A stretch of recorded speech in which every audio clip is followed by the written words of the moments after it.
দু-তিন দিন মেঘলা আবহাওয়ার জন্য জামা কাপড় সার্ফে ভেজাতে পারিনি ভয়ে, তখন যদি রোদ না ওঠে শুকাবে কীভাবে, ওই কারণেই। তাই আজকে খুব সুন্দর রোদ উঠেছে, তাই ভাবলাম গরম জল করে জামা কাপড়, ব্ল্যাঙ্কেট, লেপের কভার, বিছানার চাদর, ছেলের কটা জামা, আমার কটা কাপড় সব দিয়ে দিই।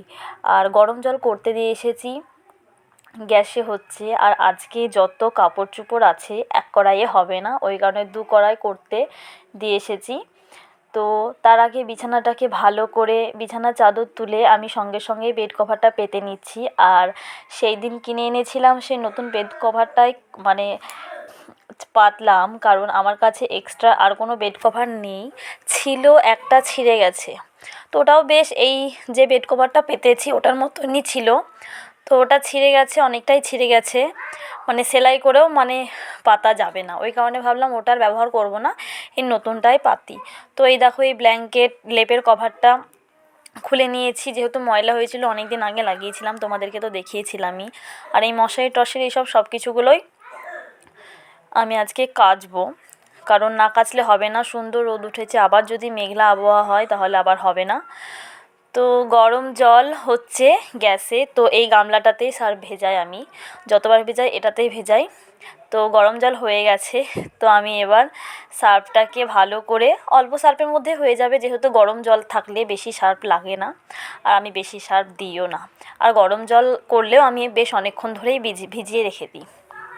তো আমার সার্ফ দিয়ে দিচ্ছি। আর ব্ল্যাঙ্কেটটা প্রচণ্ড ময়লা হয়েছিল আর কেমন একটা গন্ধ আসছিল, ওই কারণে ভাবলাম কিছু দিই আর না দিই ব্ল্যাঙ্কেটটা দিতেই হবে।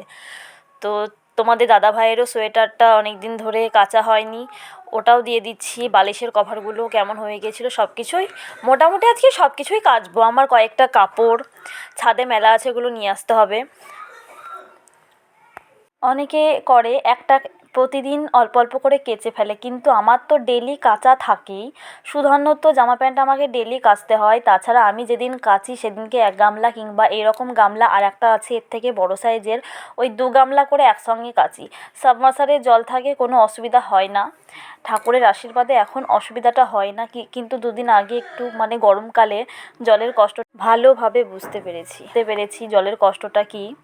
তো এই কারণে তোমাদের দাদাভাই এবছর সাবমার্শাল বসিয়ে নিয়েছে, সেই কারণে আর অসুবিধা হয় না, না হলে জলের কষ্টে তখন ঘাটেও যেতে হয়েছে কাচতে।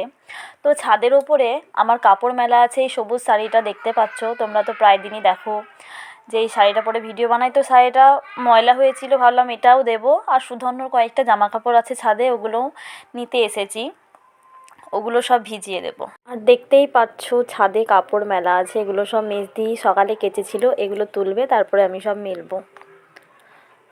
আমার সার্ফ ভেজানো হয়ে গেছে, তাই ভাবলাম বারান্দায় আর রাখবো না, এগুলো উঠোনে রেখে আসি, না রেখে এলে সুধন্যরা ওই খেলা করতে গিয়ে ওই গামলার উপরেই পড়বে। এবার শাকটা করে নেবো। আর এদিকে ভাত বসিয়ে দিয়েছি, এখন করতে পারছে 11:15। তো আজকে খুব তাড়াতাড়ি ভাত বসিয়ে দিয়েছি, রান্না বসিয়ে দিয়েছি, কারণ ওইদিকে ওই দেখো 2 গামলা সার্ফ ভিজিয়েছি, ওগুলো কাচতে হবে। আর রান্নাটা করেই কাচবো, কারণ মেজদিও আজকে সার্ফ ভিজিয়ে কেচে ওই জামা কাপড়গুলো শুকিয়ে যাবে, তারপরে আমি গিয়ে আবার কেচে মেলে আসবো, না হলে হবে না। আর এদিকে সবজি কেটে নিয়েছি, আলু দিয়ে কলি দিয়ে ভাজবো, আজকে মেথি শাক হবে। তো ওদিকে কড়াই গরম হয়ে গেছে, তো কড়াইয়ে তেল দিয়ে দিয়েছি, কাঁচা লঙ্কাও দিয়ে দিয়েছি একটা।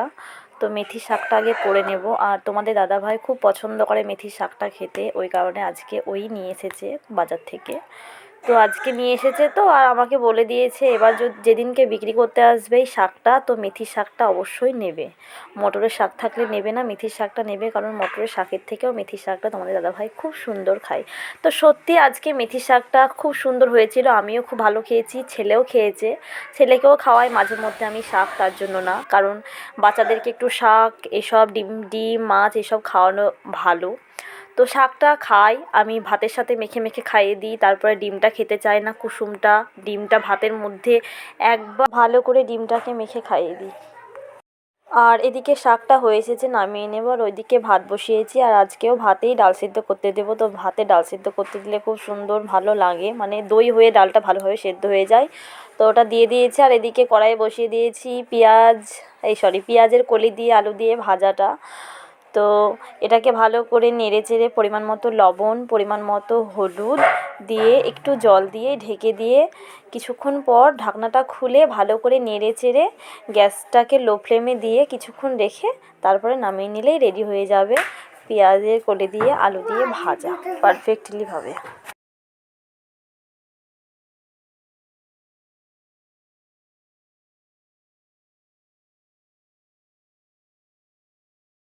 তো আজকে তোমাদের দাদাভাই কাজে যায়নি বলে মাছ ধরতে গিয়েছিল, কয়েকটা কাঁকড়া পেয়েছে আর তিনটে মাত্র বাটা মাছ পেয়েছে, তো ওটারই ঝোল করছি, পাতলা করে ঝোল করব, মশলা কড়াই আছে, পেঁয়াজও কেটে নিয়েছি। তো তোমাদের দাদাভাই বললো ওটা হাতা ভাজা করো, তো আমি বললাম না, ওটা ঝোল করবো, সুধন্য খাবে। আর এদিকে ভাতটা হয়ে এসেছে, এবার নামিয়ে নেব। আর ছাদে ওই যে কাপড় চোপড়গুলো কেচেছিলাম, এবার তো মেলতে হবে, সব থেকে বড় কাজ, কাচলে হবে না, গিয়ে মেলতেও হবে। তো চলে এসেছি আর এই বাসটাতেই ব্ল্যাঙ্কেটটা দিচ্ছি, আর এখানে আমাদের পায়রাগুলো উড়ে গিয়ে বসে, এখানেই দিচ্ছে, এখানে ভালো রোদটা আছে আর আমি দিচ্ছি। আর দোতলায় পলিদি আছে, পলিদির সাথে কথা বলছি। হ্যাঁ, পলিদি বলতে ওই যে গিয়েছিলাম কালী পুজোতে, ওই পলিদি এসেছে বেড়াতে দিদির বাড়ি। তো মশারিটাও এখানে দিয়ে দেবো, এখানে মশারিটা যেহেতু তাড়াতাড়ি শুকিয়ে যাবে, এখানেই দিচ্ছি, রোদটা আছে, মশারি তো পাতলা জিনিস, শুকিয়ে যাবে। তোমাদের দাদাভাই আজকে বাড়িতে আছে বলে পায়রাও ছেড়ে দিয়েছে, দানা দিচ্ছে, দেখতেই পাচ্ছ আমার চারি সাইডে ঘুরে ঘুরে বেড়াচ্ছে। তো শীতের সময় ওড়াই না, শীতের সময় ভালো ওড়ে না, আর গরমকালে তোমাদের গরমের সময় দেখাবো আমাদের পায়রা ঠিক কতটা উড়তে পারে আর আমাদের পায়রা ঠিক কতগুলো আছে, কারণ তখন তোমাদের দাদাভাই ধরবে, এখানে উড়ে আসবে, ওই পায়রাগুলোকে ধরে। তো ওই ধরার সিস্টেমটা দেখতে আমার দারুণ লাগে, তোমাদেরকে জাস্ট বলে আমি বোঝাতে পারবো না, এতটা সুন্দর মনে হবে যেন তাকিয়েই থাকে আকাশের দিকে। তো যাই হোক, পায়রা পরে হবে, পায়রার কথা। তো কাপড় মেলা হয়ে গেলে এই কাপড় জামা মেলে দিয়ে আমার নিচে গিয়ে প্রচুর কাজ আছে জানো, ছেলেকে খাওয়াবো, মুখ ধোয়াবো, সোয়েটার পরাবো, ওকে হাতে পায়ে বডি লোশন লাগিয়ে দেবো, তারপরে একটু রাস্তায় খেলতে যাবে।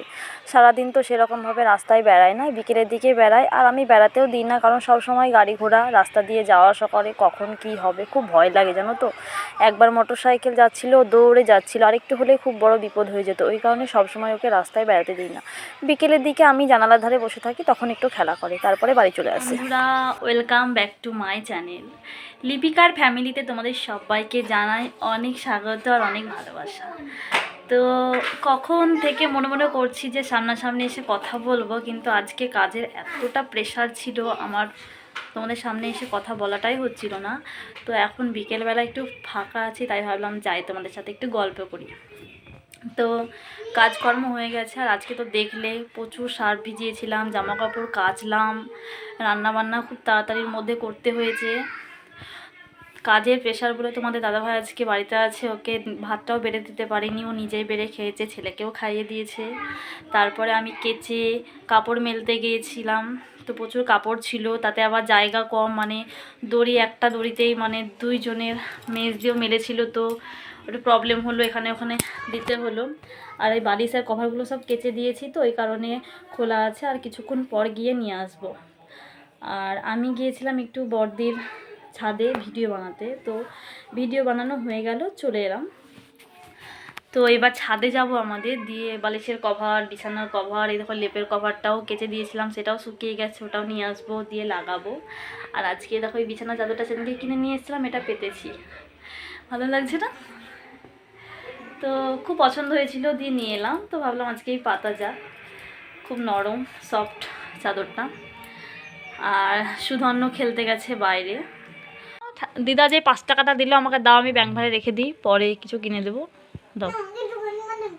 কেন? বুট জুতো কিনবা 5 টাকাতে? 5 টাকায় বুট জুতো কে দেবে? এই তো দিয়ে দিল ছেলে আমাকে, আমি কালকে দিব হবে। বালিশের কভারগুলো লাগাতে হবে, একটাও শুকোয়নি, একটা শুকিয়েছে, সেটা ছাদ থেকে নিয়ে এসেছি, এবার লাগাবো। তারপরে তারপর বাগদিদের মেয়েগুলো, যা ভুলে গেলাম যে ঘুম পাড়াও, বনিকে ঘুম পাড়াও।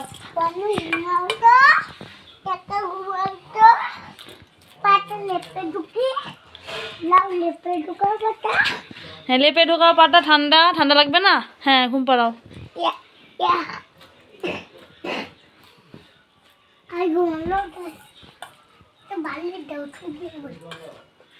বালিশের কভারগুলো শুকোয়নি রে আজকে।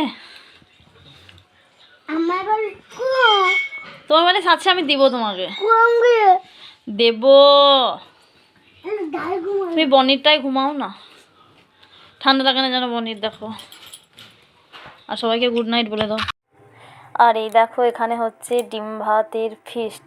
তো হ্যাঁ, তোমাদেরকে আগে একটা কথা বলে দিই, এই যে ডিম ভাতের ফিস্টের ভিডিওটা দেখছো, এটা কিন্তু কয়েকদিন আগেকার ভিডিও। তো আমার দেওয়া হয়নি, ভুলে গিয়েছিলাম, ওই কারণে আজকে দিয়ে দিচ্ছি, তোমরা প্লিজ কিছু মনে করো না। তো এই দেখো, এদের ডিম ভাতের ফিস্ট চলছে, আর এখানে কাটা বাছা চলছে। তো এখানে দেখছি এক একজন এক একটা কাজ করছে, একজন রসুন ছাড়াচ্ছে, একজন আদা কাটছে, একজন পেঁয়াজ কাটছে, আর এদিকে কড়াইয়ে আলু সেদ্ধ হচ্ছে আর ডিম সেদ্ধ হচ্ছে, আর একজন জাল দিচ্ছে আর একজন ধোয়া খাচ্ছে। ব্যাপারটাই হাস্যকর হলেও খুব সুন্দর। আর এই দেখো, এইদিকে বক্স বাজছে আর আমার ছেলে নাচতে শুরু করে দিয়েছে, হাতে কি যেন একটা, ও ঝাঁটা। আর এই দেখো, ওদের পলিথিনটা কীভাবে টাঙিয়েছে, দেখতে কত সুন্দর লাগছে বলো তো। হ্যাঁ, আমরাও আগে এইভাবেই ফিস্ট করতাম যখন করতাম। আর এই জায়গাটা একবারে জঙ্গল হয়েছিল, আজকে দুপুরবেলায় ওরা পরিষ্কার করেছে। তো এখানে বেশ ফিস্ট করা ভালোই হবে। আর আমাকেও বলেছিল ওরা আসতে খাওয়ার জন্য, তো আমার এমনি এসেছিলাম দেখতে, কিন্তু খেতে আসা হয়নি, কারণ দুপুরের অনেকটা ভাত ছিল, ওটাই খেয়েছিলাম। তোমাদের দাদাভাইও আছে, কারণ রান্নাটা তোমাদের দাদাভাই করবে। তো আজকে রাত্রে ওই কারণে আমার রান্না হবে না। আর আমার ছেলেও কিন্তু আছে, আর পিকনিক হবে কি বলো তো, ডিম ভাত। কিন্তু যাই বলো না কেন, এই শীতকালে পিকনিক কিন্তু ডিম ভাতেই মানায়। আমরা আগে ছোটো ছিলাম, আমরা করতাম, বাড়ি থেকে ডিম নিয়ে যেতাম, তেল নিয়ে যেতাম, নুন নিয়ে যেতাম, চাল নিয়ে যেতাম, মানে ব্যাপারটাই ছিল খুব ভালো।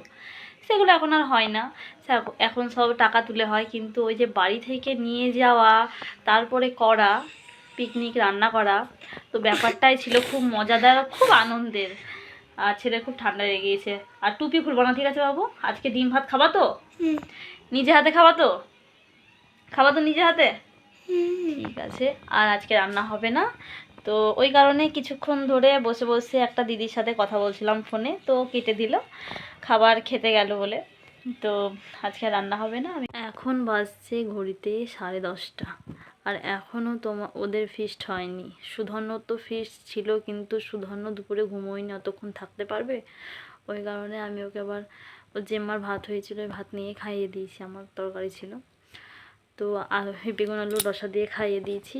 আর তোমাদের দাদাভাইকে বলেছি আমার ছেলে ডিমটা নিয়ে আসবে, কালকে সকালবেলায় গরম করে দেবো, গরম ভাতের সাথে খাবে। যেহেতু ডিম দেওয়া ছিল, প্রীতিরও দেওয়া ছিল, প্রীতিও খেতে পায়নি। তো ওদের এতক্ষণে মানে দুবার ভাত হলো। খুব মাঝারি সাইজের একটা কড়াইয়ে ভাত বসিয়েছে, আর পরিমাণে ছেলেপেলে বেশি আছে, তো ওইটাই হবে না। একটু বড় কড়াই আমার ঘরে ছিল, ওটা নিয়ে গেলে একবারে হয়ে যেত, তো ওটা নিয়ে যায়নি, বড়দের কাছ থেকে একটা মাঝারি কড়াই নিয়ে গেছে।